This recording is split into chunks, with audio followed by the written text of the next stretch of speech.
Hello, everyone. My name is Anders Askison, and I'm Technical Marketing Director here at Okta, and I'm covering Europe, Middle East, and Africa.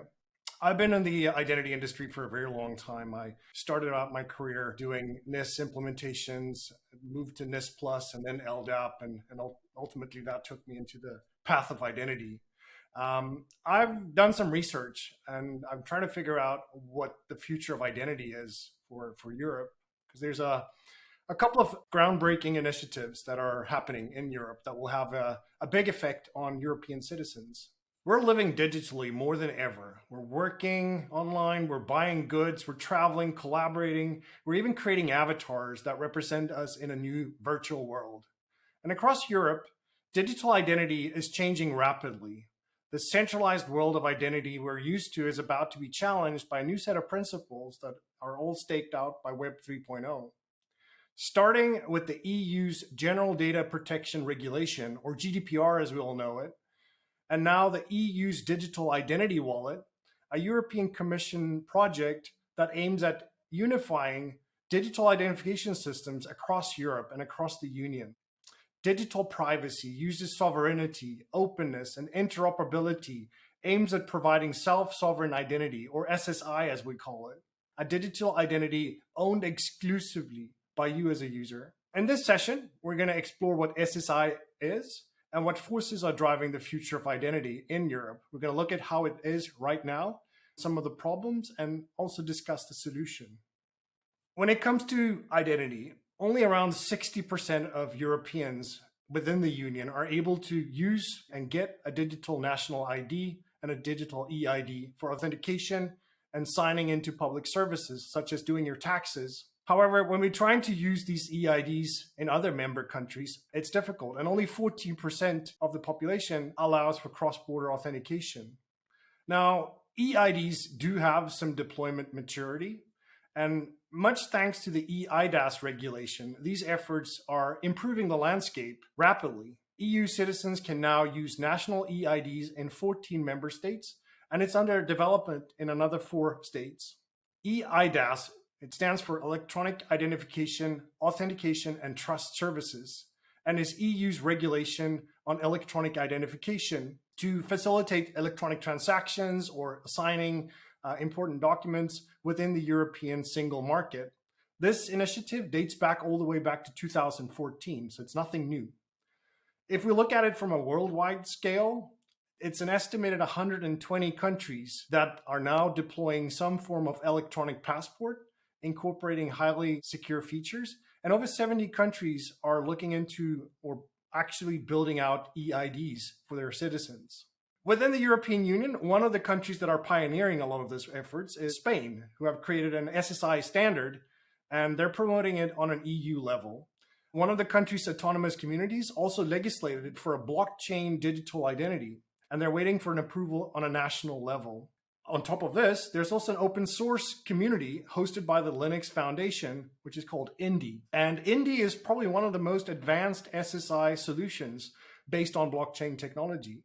And it could and should potentially be considered as one of the technologies to implement this new European electronic identity wallet. The Indy network also provides the revocation functionality, which is required by the eIDAS. But it's not without problems. If we look at using EIDs across borders, even within the European Unions, there's still some issues. The countries that have adopted eIDAS fully and come the furthest would, however, allow, for example, the tax authorities that I showcased here on my cell phone to allow authentications from countries like Belgium, Germany, Malta, Italy. But other big countries like France, Netherlands, Poland are not part of this. So there's a lot of work to be done to facilitate a seamless usage of EIDs across the countries in Europe.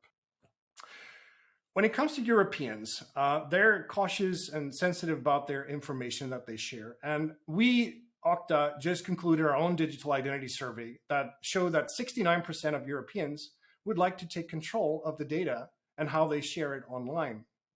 But the reality is that every time a consumer application or a website asks for identity data, we have no clue what's happening. We don't know how that information is used or for what purpose, even though the GDPR is in place that should protect us. Unfortunately, the introduction of EIDs issued by governments or similar type of bodies doesn't solve this problem. The concept of self-sovereign identity aims at doing just this. So, what is self-sovereign identity? Well, the definition says it's a lifetime portable digital identity for any person, organization, or thing that does not depend on any centralized authority and can never be taken away. So it's a basic right to have an identification. So the SSI is an approach to digital identity that gives individual control over the information that they use to prove who they are to websites, services, and applications across the web.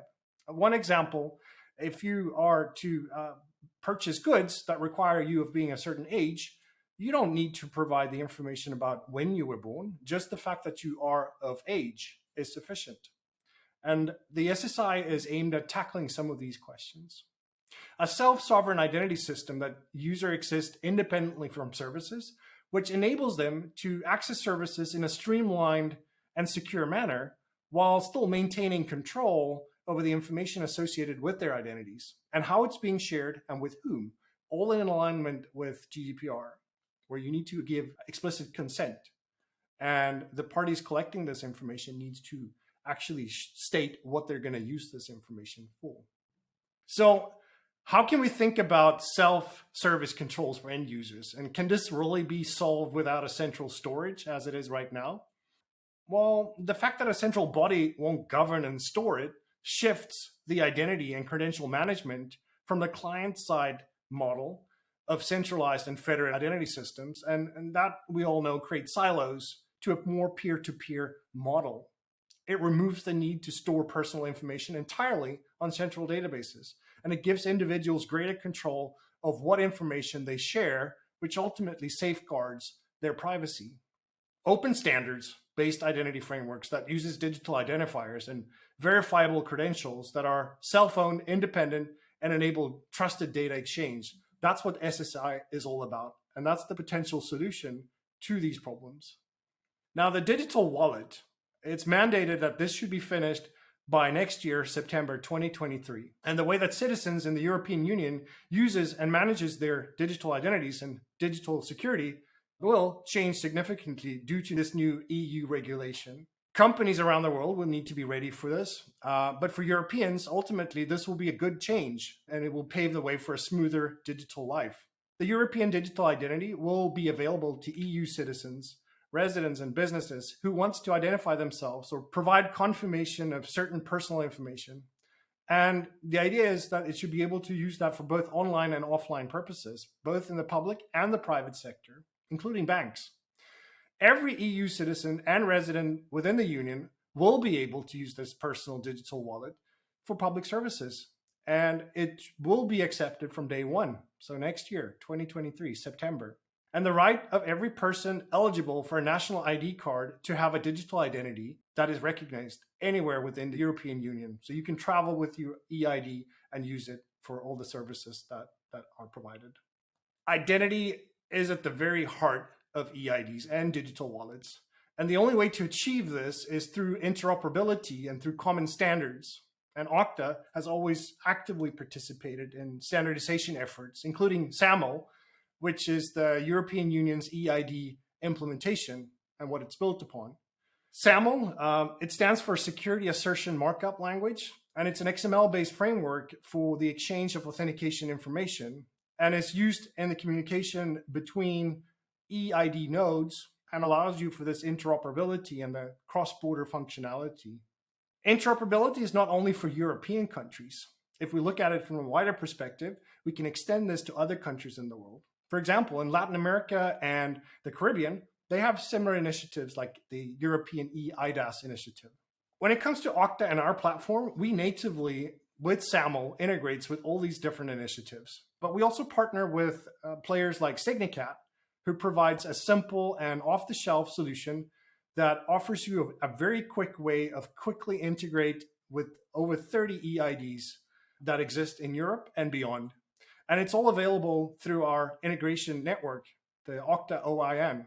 So authentication with highly trusted and secure methods are at your fingertips. And you can integrate with Bank ID in Norway, for example, or Bank ID in Sweden and do your taxes.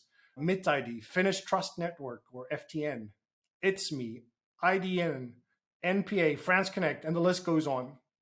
And this is a huge advantage that allows for adoption. So Okta is enabling this paradigm shift at a scale. And whilst we're doing that, we're tackling some of the concerns that exist around EIDs. And I want to focus in on two different areas, particular safety and privacy concerns and adoption.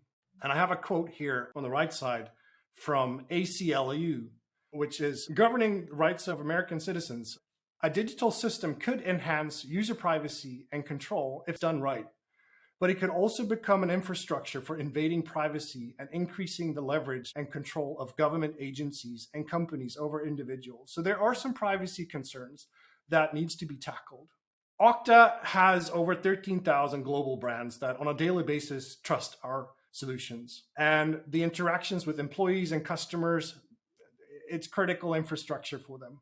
And we take pride in providing secure solutions that aid in being, for example, compliant with initiatives and regulations such as GDPR.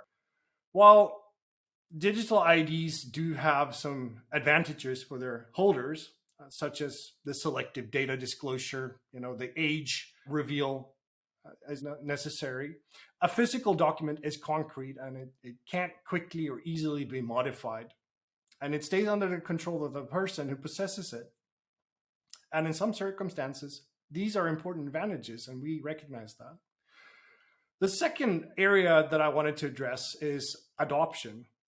And with the help of Okta, merchants and organizations can quickly and seamlessly adopt this new paradigm shift and enable integrations and participations in EID ecosystem to allow for more secure authentications and better quality of data when they're collecting data with the necessary consent, and at the same time, complying with GDPR, for example. Okta's focus is a standard-based approach. We are neutral in the sense that we try to integrate with everything and everyone, and it's part of our DNA. And some of the assets that we provide to facilitate this is Okta's Integration Network, or OIN, which contains more than 7,000 integrations out of the box that you can just click and integrate with. Very easy and very quick. And we're continuing to support standard bodies such as ISO, NIST, and mapping such as DORA or telco standards like the new TSA in the UK, for example. So we've tackled the current landscape in Europe when it comes to digital identities. We have seen that there are some challenges when it comes to cross-border, and the time is running out. We know that there's a lot of work that needs to be done to facilitate that. And one solution might be SSI, self-sovereign identity. And it all comes together with the introduction of digital wallet. And with that, I would like to thank you guys so much.